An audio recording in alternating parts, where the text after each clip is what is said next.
दोस्तों नमस्कार। यह है मार्गदर्शन फॉर सिविल सर्विसेज। मैं अनुराग चौधरी। दोस्तों एनसीईआरटी सार संग्रह श्रृंखला के अंतर्गत आज प्रस्तुत है भारत के भूगोल का भाग 2। इसके अंतर्गत आप मृदा, प्राकृतिक वनस्पति, जैव विविधता, वन्यजीव अभ्यारण्य तथा राष्ट्रीय उद्यान से संबंधित महत्वपूर्ण वन लाइनर प्रश्नों को पढ़ेंगे। तो आइए शुरू करते हैं आज का वीडियो। सबसे पहले हम देखेंगे मृदा यानी सॉइल से संबंधित महत्वपूर्ण वन लाइनर प्रश्नों को। दोस्तों भारत की मृदाओं का जो वर्गीकरण है वो उत्पत्ति, रंग, संयोजन और अवस्थिति के आधार पर किया गया है। तो ये जो मृदा का वर्गीकरण है उसके अंतर्गत जो प्रमुख वर्गीकरण किया जाता है उसमें जलोढ़ मृदा, काली मृदा, लाल और पीली मृदा, लैटराइट मृदा, शुष्क मृदा, लवणीय मृदा, पीट मृदा और वन मृदा शामिल होती है।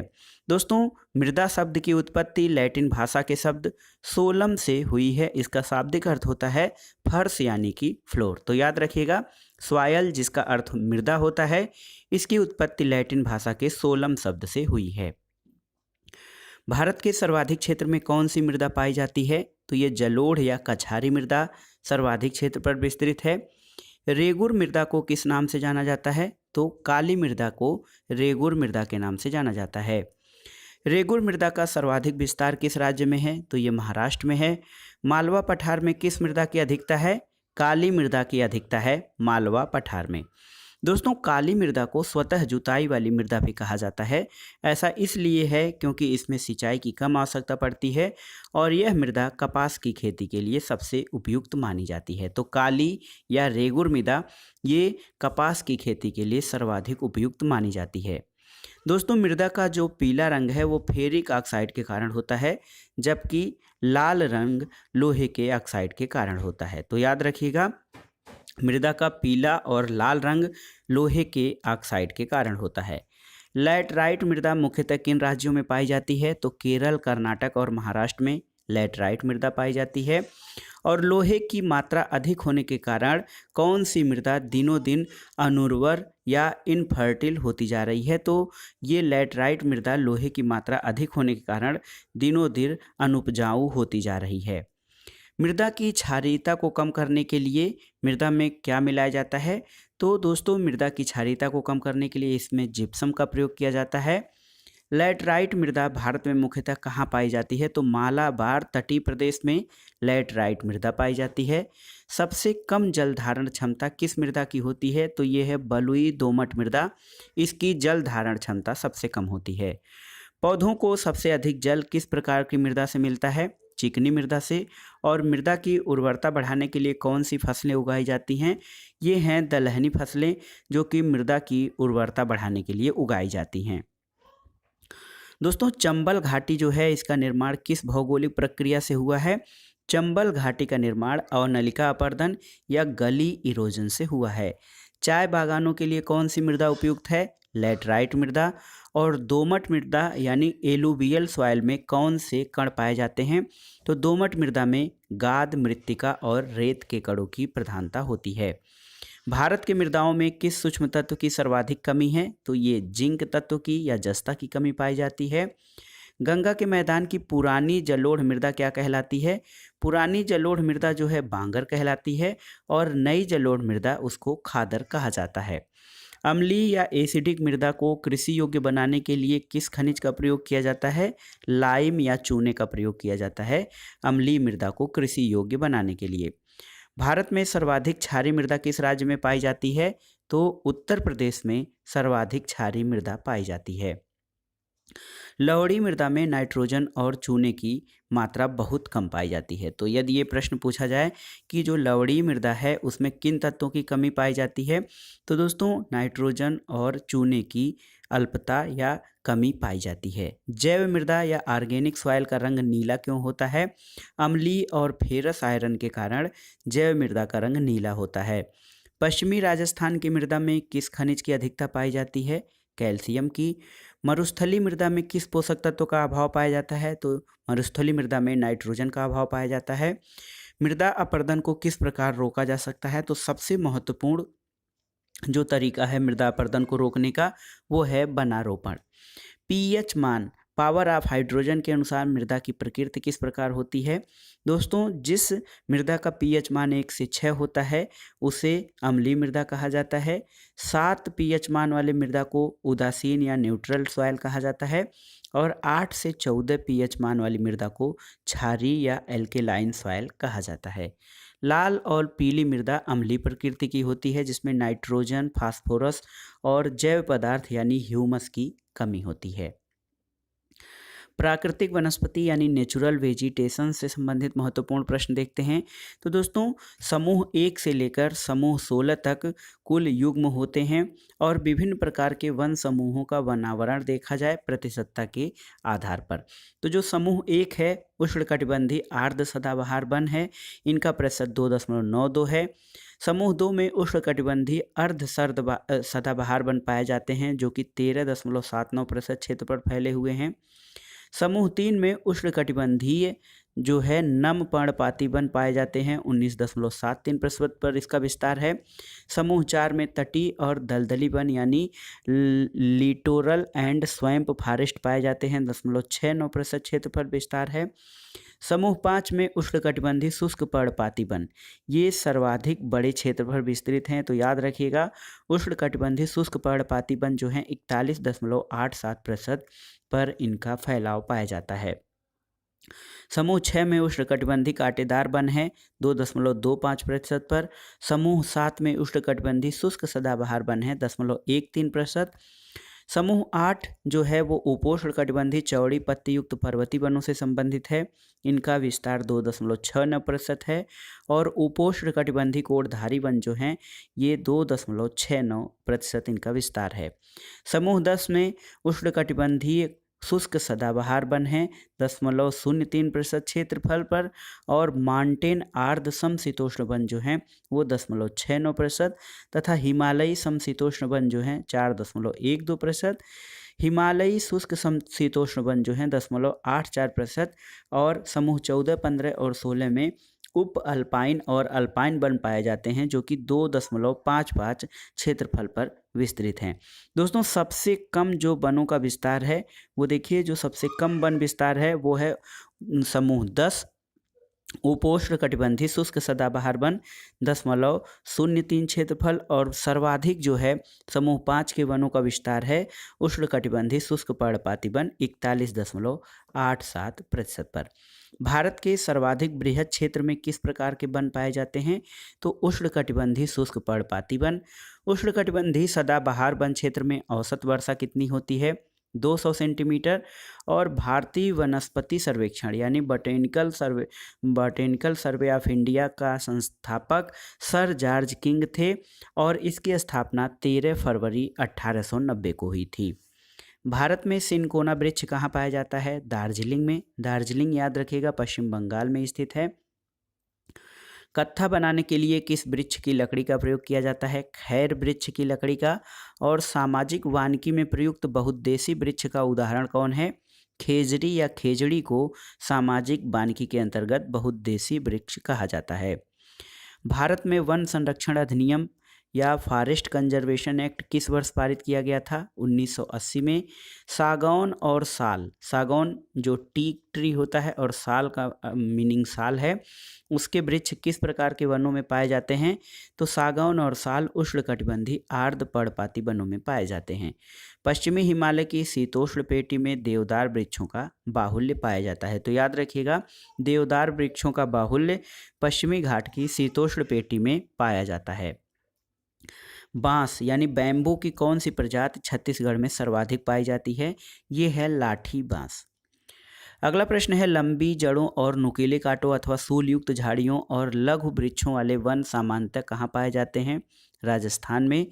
और संयुक्त राष्ट्र खाद्य कृषि संगठन की नवीन रिपोर्ट के अनुसार वास्तविक स्तर पर वन क्षेत्रों में सर्वाधिक वृद्धि भारत में विश्व के कौन सा स्थान है? तो 8वां स्थान प्राप्त है। दोस्तों, भोजपत्र भुर्ज वृक्ष कहाँ पर पाया जाता है? तो भोजपत्र या भुर्ज वृक्ष ये हिमालय में पाया जाता है। पलाश, जिसका कि वानस्पतिक नाम ब्यूटिया मोनोस्पर्मा है, इसके वृक्ष को जंगल की आग भी कहा जाता है। तो पलाश दोस्तों उत्तर प्रदेश का जो है राजकीय फूल भी है पलाश, और इसके वृक्ष को जंगल की आग कहा जाता है। भारत के किस राज्य में सागौन के वन पाए जाते हैं? तो मध्य प्रदेश में सागौन के वन पाए जाते हैं। और समुद्र तल से सर्वाधिक ऊंचाई पर पाए जाने वाला वृक्ष कौन सा है? ये है देवदार वृक्ष। चिपको आंदोलन के प्रणेता कौन थे? सुंदरलाल बहुगुणा। और भारतीय वन सर्वेक्षण यानी फॉरेस्ट सर्वे ऑफ इंडिया की स्थापना कब की गई थी? 1 जून 1981 को भारतीय वन सर्वेक्षण की स्थापना की गई थी। भारत में मैंग्रोव वनस्पति कितने क्षेत्रफल में विस्तृत है? तो लगभग 5000 वर्ग किलोमीटर यानी 4975 वर्ग किलोमीटर में मैंग्रोव वनस्पति विस्तृत है। भारतीय वन प्रबंधन संस्थान यानी Indian institute of forest management IIFM की स्थापना 1982 में भोपाल में की गई थी। तो याद रखिएगा, भारतीय वन प्रबंधन संस्थान भोपाल में स्थित है। भारत के कुल 8 वनस्पति क्षेत्र हैं, बॉटेनिकल जोन्स भारत में। इनको देख लेते हैं, आइए। पहला है कि पश्चिमी हिमालयी क्षेत्र, कश्मीर से कुमायूं तक इसका विस्तार है, और इसमें शीतोष्णकटिबंधीय भाग में चीड़, देवदार, शंकुधारी वृक्ष यानी कोनीफर वाले चौड़ी पत्ती वाले शीतोष्ण वृक्ष, और अल्पाइन क्षेत्र में यानी शीतोष्ण से ऊपरी सीमा में श्वेत देवदार, श्वेत भोज वृक्ष और सदाबहार वृक्ष पाए जाते हैं।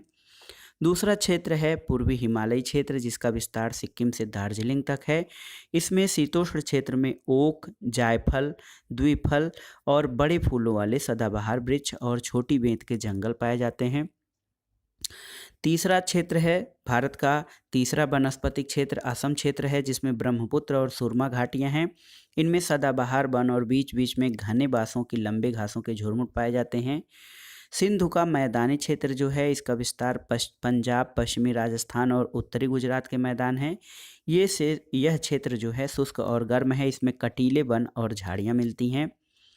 पांचवा वानस्पतिक क्षेत्र जो है वो गंगा का मैदानी भाग है, जिसका विस्तार कछारी मैदान तक है। इसमें गेहूं, चावल और गन्ने की खेती होती है। दक्कन क्षेत्र भारतीय प्रायद्वीप समग्र भूमि है। इसमें पतझड़ वाले वृक्षों के जंगलों से लेकर तरह तरह की जंगली झाड़ियां हैं। सातवां वनस्पति क्षेत्र जो है वो प्रायद्वीपी तट है, जिसमें घने जंगलों के अतिरिक्त व्यापारिक फसलें पाई जाती हैं, जैसे नारियल, सुपारी, काली मिर्च, काफ़ी, चाय, रबर, काजू इत्यादि। तो मालाबार क्षेत्र जो है आर्थिक दृष्टि से जो मसाले और हमारे खाद्य में यूज होने वाले सामग्रियां हैं उनके लिए बहुत ही महत्वपूर्ण है। और आठवां वनस्पतिक क्षेत्र अंडमान क्षेत्र है, इसका विस्तार अंडमान द्वीप तक है। इसमें सदाबहार, अर्ध सदाबहार, कच्छ वनस्पति, समुद्र तटीय और अपलावी जंगलों की अधिकता है। अगला देखते हैं दोस्तों, भारत के प्रमुख वानिकी शोध संस्थान। तो forest research institute Dehradun Uttarakhand में स्थित है। इसकी स्थापना 1906 में की गई थी। Arid forest research institute Jodhpur Rajasthan में है, 1985 में इसकी स्थापना की गई थी। Institute of would science and technology 1938 में बेंगलुरु कर्नाटक में इसकी स्थापना की गई थी। रेन फॉरेस्ट रिसर्च इंस्टीट्यूट ये 1988 में स्थापित किया गया था, जोरहाट असम में स्थित है। Institute of forest genetic and tree breeding ये कोयम्बटूर तमिलनाडु में स्थित है, 1988 में स्थापना हुई थी। अगला है दोस्तों, centre of social forestry and eco rehabilitation Prayagraj में स्थित है, 1992 में स्थापित किया गया था। प्रयागराज उत्तर प्रदेश में है, इसका पुराना नाम इलाहाबाद था। हिमालयन फॉरेस्ट रिसर्च इंस्टीट्यूट 1977 में स्थापित किया गया था, शिमला हिमाचल प्रदेश में स्थित है। Advance centre for biotechnology and mangrove forest ये 1997 में इसकी स्थापना हैदराबाद जो कि तेलंगाना में है वहाँ पर की गई थी। ट्रॉपिकल फॉरेस्ट रिसर्च इंस्टीट्यूट 1988 में जबलपुर में स्थापित किया गया था।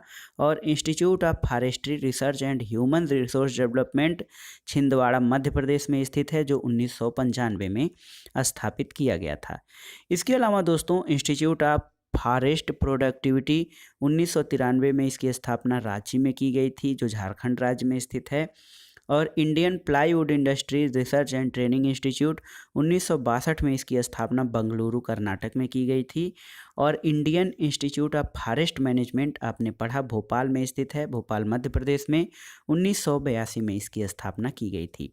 जीबी पंत हिमालय पर्यावरण और विकास संस्थान यानी गोविंद बल्लभ पंत हिमालय पर्यावरण और विकास संस्थान अल्मोड़ा उत्तराखंड में स्थित है। 1988 में इस संस्थान की स्थापना की गई थी। उष्णकटिबंधीय वनस्पति उद्यान और अनुसंधान संस्थान 1979 में स्थापित हुआ था, तिरुवनंतपुरम केरल में स्थित है।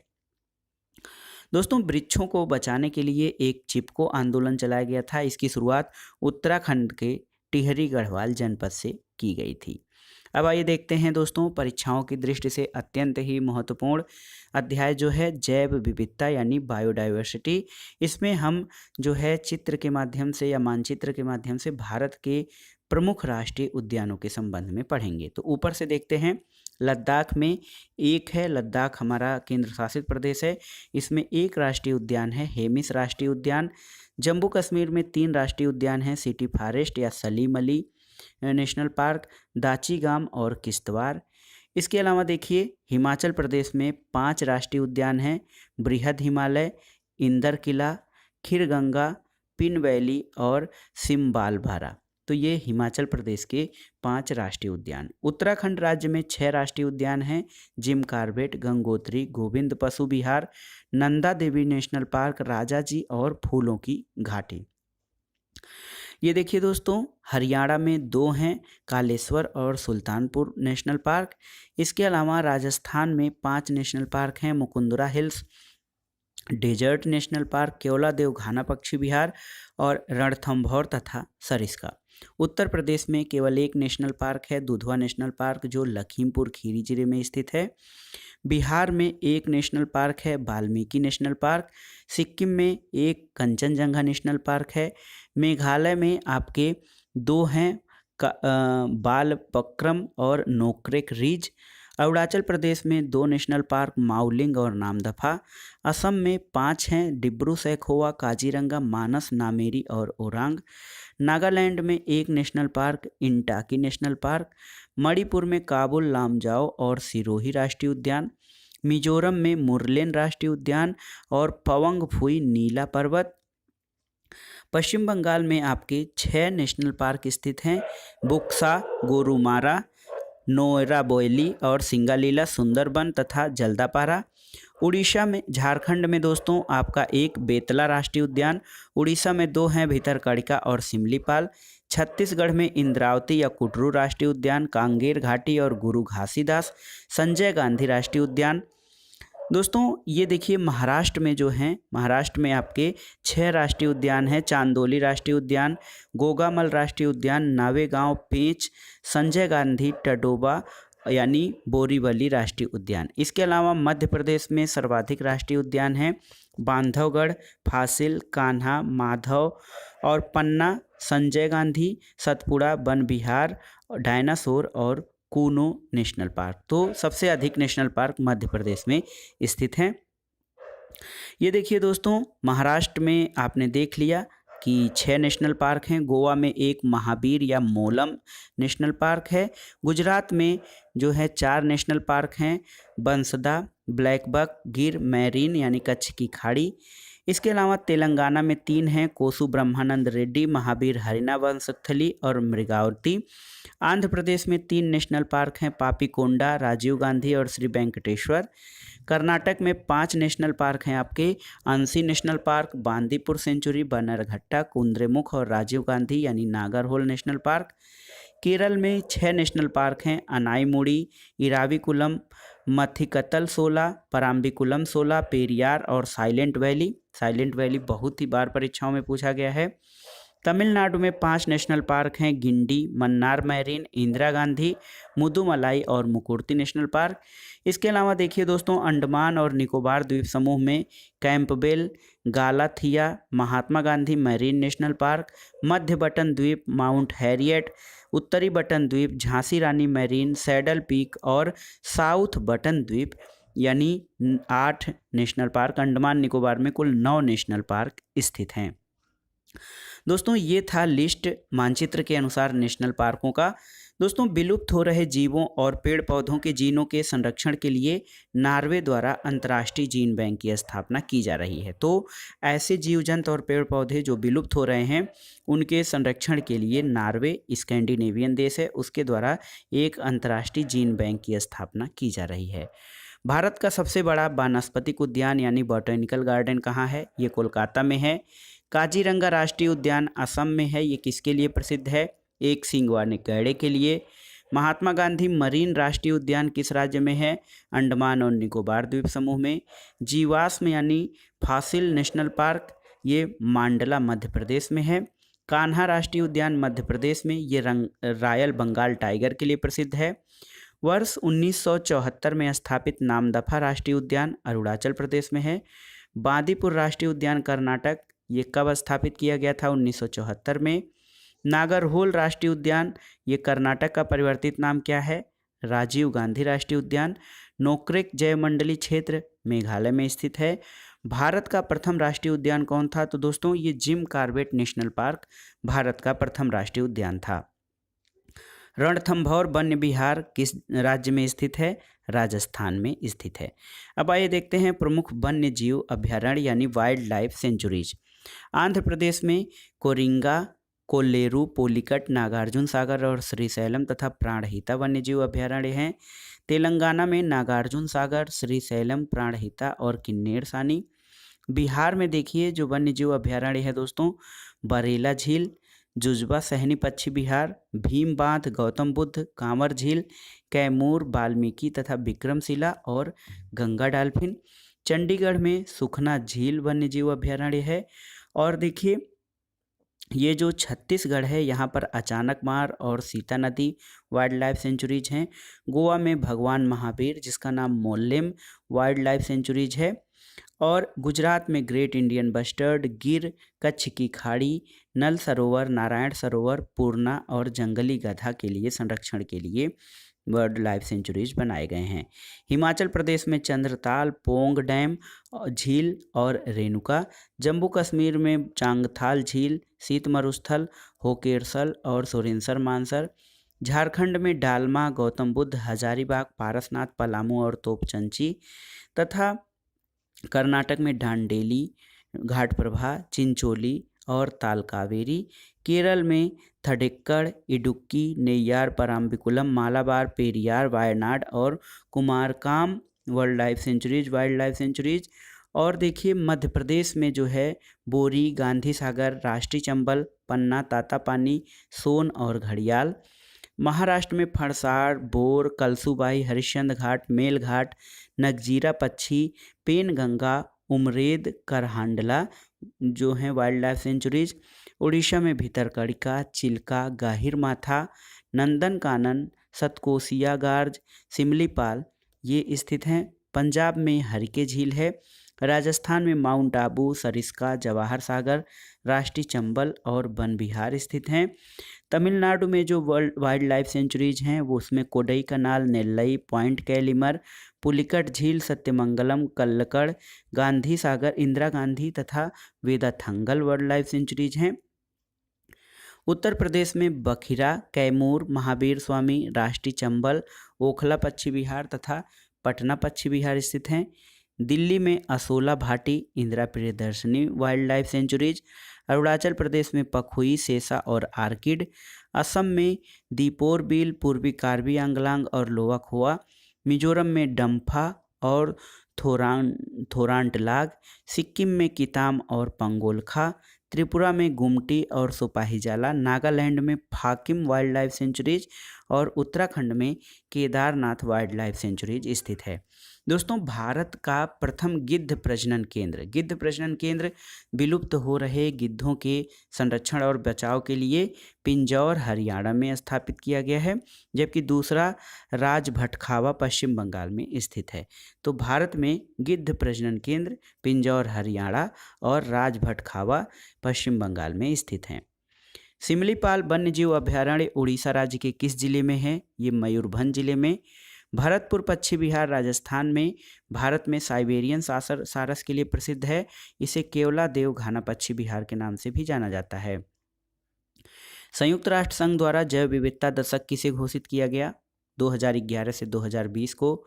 बांधवगढ़ राष्ट्रीय उद्यान मध्य प्रदेश में है, इसकी स्थापना कब की गई? 1968 में। और एकमात्र अभयारण्य या सेंचुरी जहां पर कश्मीरी स्टैग पाया जाता है वो है दाची-गाम राष्ट्रीय उद्यान, जम्मू कश्मीर में। जंगली गधा या वाइल्ड एस कहाँ पाया जाता है? कच्छ के रण में।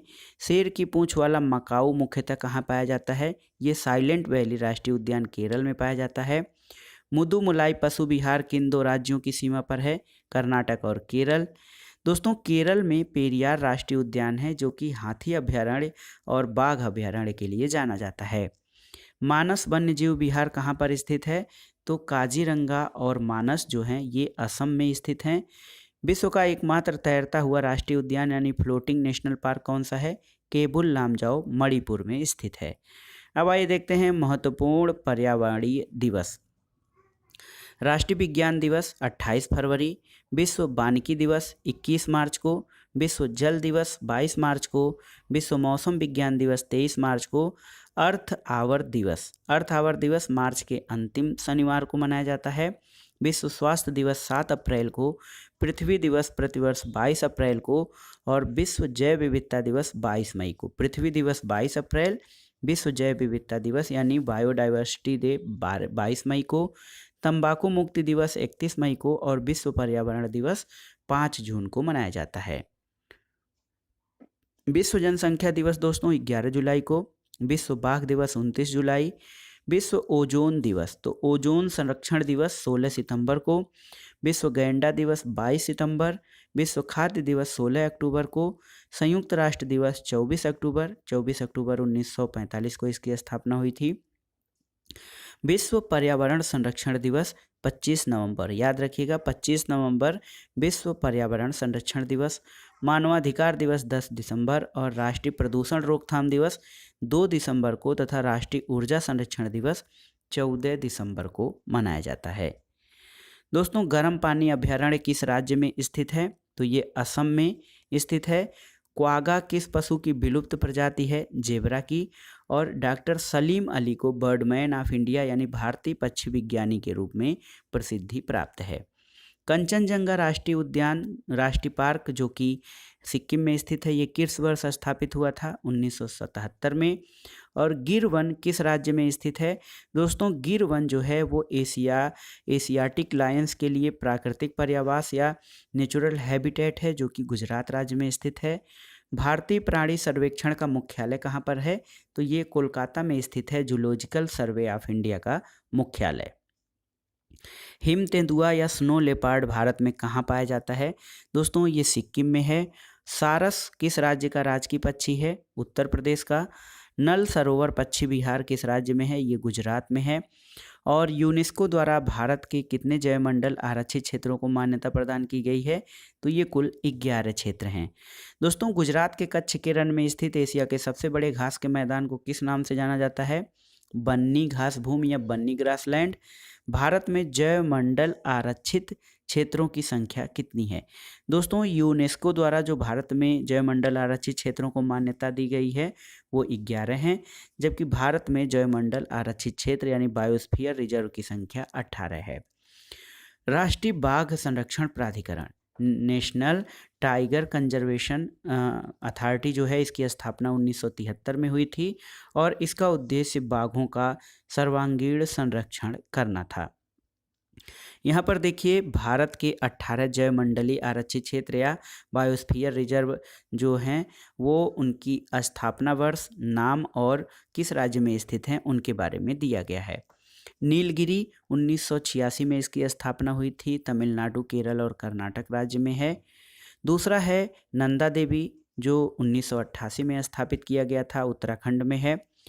नोकरेक मेघालय में है, 1988 में इसकी स्थापना हुई थी। मन्नार की खाड़ी तमिलनाडु में है, 1989 में। सुंदरवन पश्चिम बंगाल में स्थित है, 1989 में जैवमंडल आरक्षित क्षेत्र घोषित किया गया। मानस असम में स्थित है, 1989 में। ग्रेट निकोबार जैवमंडल आरक्षित क्षेत्र अंडमान निकोबार द्वीप समूह में है। सिमलीपाल उड़ीसा में है जो 1994 में स्थापित किया गया था।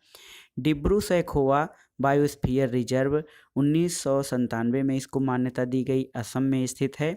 दिहांग दिगाम जो 10वां हमारा बायोस्फीयर रिजर्व है, ये अरुणाचल प्रदेश में स्थित है। 1999 में इसको आरक्षित क्षेत्र घोषित किया गया।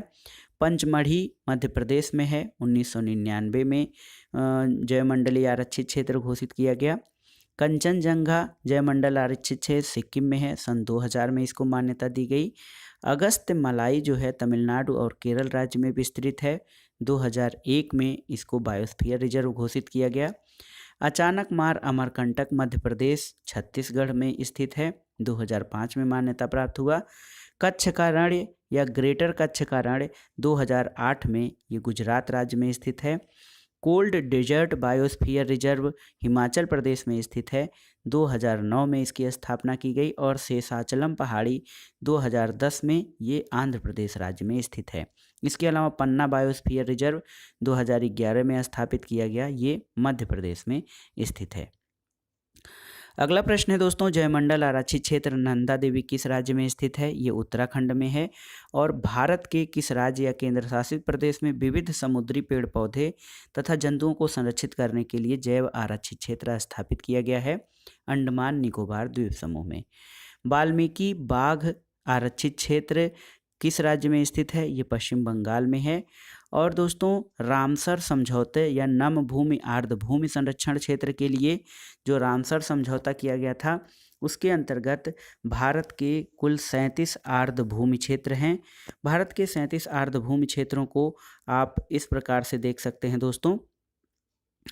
ये देखिए, आंध्र प्रदेश में कोलेरू झील, असम में दीपोर झील, हिमाचल प्रदेश पैंगडैम रेणुका आर्द्रभूमि और चंद्रताल आर्द्रभूमि, जम्मू कश्मीर में बुलर झील, होकेरसर झील और सुरिनसर तथा मानेसर झील, लद्दाख में सो मोरारी झील, केरल में अष्टमुदी आर्द्रभूमि, षष्ठम कोट्टा झील और बेम्बनाड कोल आर्द्रभूमि, मध्य प्रदेश में भोज आर्द्रभूमि, मणिपुर में लोकटक आर्द्रभूमि, उड़ीसा में चिल्का झील और भितरकनिका मैंग्रोव, पंजाब में जो दोस्तों आर्द्रभूमि क्षेत्र है वो हरके झील, कांजली झील, रोपड़ झील, केशोपुर मियाँ सामुदायिक रिजर्व, ब्यास कंजर्वेशन रिजर्व और नांगल वन्यजीव अभयारण्य है।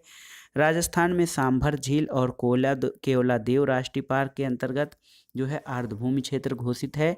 तमिलनाडु पॉइंट कैलीमरे में, त्रिपुरा में रुद्रसागर झील और उत्तर प्रदेश में अपर गंगा नदी, नवाबगंज पक्षी अभयारण्य, पार्वती अरंगा पक्षी विहार जो है, समस्तपुर पक्षी विहार, सांडी पक्षी विहार, सरसई नवार झील और समन पक्षी विहार, ये जो हैं उत्तर प्रदेश के रामसर समझौते के अंतर्गत आर्द्रभूमि है। पश्चिम बंगाल जो है, यहाँ पर सबसे बड़ा आर्द्रभूमि क्षेत्र है पूर्वी कलकत्ता आर्द्रभूमि तथा सुंदरवन। गुजरात में नल सरोवर पक्षी अभयारण्य तथा महाराष्ट्र में नंदुर मदमहेश्वर आर्द्रभूमि क्षेत्र है, जो कि रामसर सम्मेलन के अंतर्गत शामिल है। दोस्तों क्षेत्रफल की दृष्टि से अगर जो देखा जाए तो सबसे बड़ा जैवमंडल क्षेत्र या बायोस्फीयर रिजर्व मन्नार की खाड़ी और सबसे छोटा बायोस्फीयर रिजर्व डिब्रू सैखोवा असम है। यहाँ पर देखिए एक सूची दी गई है। भारत में 50 बाघ आरक्षित क्षेत्र हैं जो इस प्रकार से हैं दोस्तों।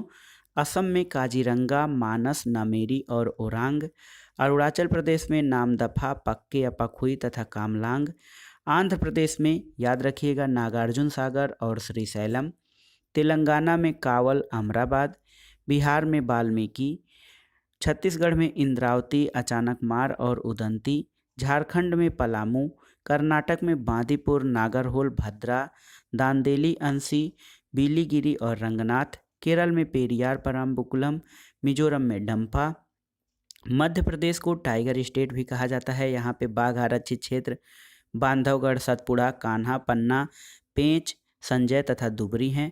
महाराष्ट्र में मेलघाट, पेंच, तादोवा, अंधेरी, सह्याद्री, बोर, नागजीरा।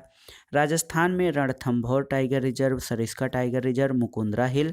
उत्तर प्रदेश में दुधवा, पीलीभीत और अमनगढ़।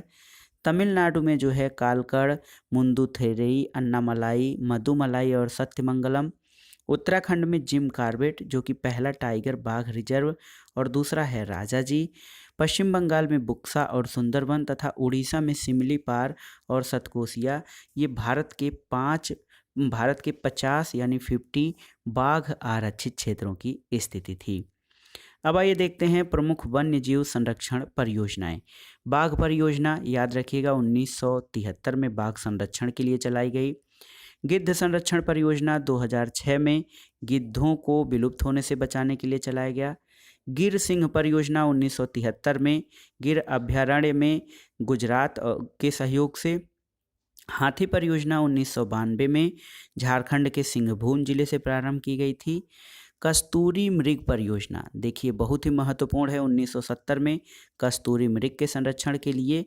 लाल पांडा परियोजना 1996 में विश्व प्राकृतिक निधि यानी WWF world wild life fund के सहयोग से पद्मजा नायडू हिमालयन प्राणी उद्यान में आरंभ किया गया था।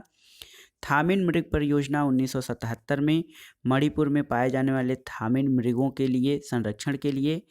कछुआ संरक्षण परियोजना 1975 में उड़ीसा के भितरकनिका में पाए जाने वाले ओलिव रिडले कछुआ तथा ये जो कछुए की प्रजाति है दक्षिणी अमेरिकी कछुए की प्रजाति है। गैंडा परियोजना 1987 में एक सींग वाले गैंडे के संरक्षण के लिए। असम के मानस अभ्यारण्य और काजीरंगा वन्य उद्यान तथा पश्चिम बंगाल का जल्दापारा अभ्यारण्य गैंडों के लिए मुख्य शरण स्थली है। घड़ियाल प्रजनन परियोजना 1975 में भारत सरकार ने जो है उड़ीसा से यह परियोजना प्रारंभ की। इसका विस्तार कुकरैल लखनऊ में, राजस्थान, मध्य प्रदेश, महाराष्ट्र, अंडमान, असम, बिहार और नागालैंड में भी किया गया है। तो ये भारत में प्राणियों या जो है वन्य जीव संरक्षण के लिए महत्वपूर्ण परियोजनाएं थी। दोस्तों एक फैक्ट है आपके लिए, प्रवाल भित्तियां जो हैं वो 60 से 70 मीटर तक गहरे स्वच्छ या कम लवणीय जल में 20 डिग्री सेल्सियस से 21 डिग्री तापमान वाले क्षेत्र में पाई जाती हैं।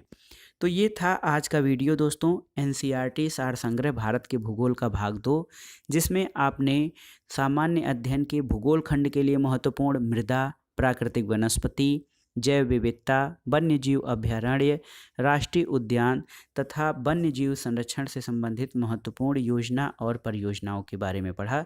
इसका अगला भाग हम आगे की वीडियो में कवर करेंगे। वीडियो आपको कैसा लगा हमें कमेंट बॉक्स में ज़रूर बताइएगा। वीडियो को लाइक करें, शेयर करें और इस चैनल मार्गदर्शन फॉर सिविल सर्विसेज को सब्सक्राइब करें। वीडियो देखने के लिए धन्यवाद दोस्तों, नमस्कार।